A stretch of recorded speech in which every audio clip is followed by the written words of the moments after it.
One important key to success is self-confidence. But the main ingredient to self-confidence is preparation, preparation, preparation. Early bird catches the early worm.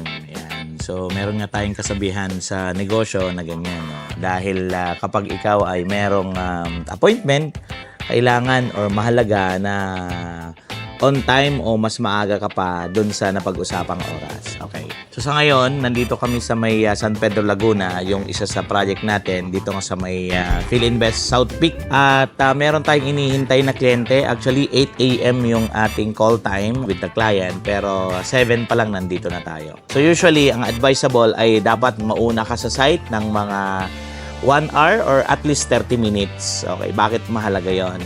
Number 1, preparation. Para meron kang time para mag-prepare, meron kang time para i-review kung ano yung mga inventory, meron kang time para i-review yung mapa mo.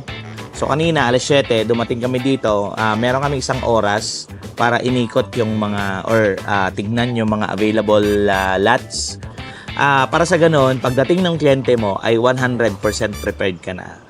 So, dito sa real estate, kapag gusto mong maging successful, meron nga tayong kasabihan na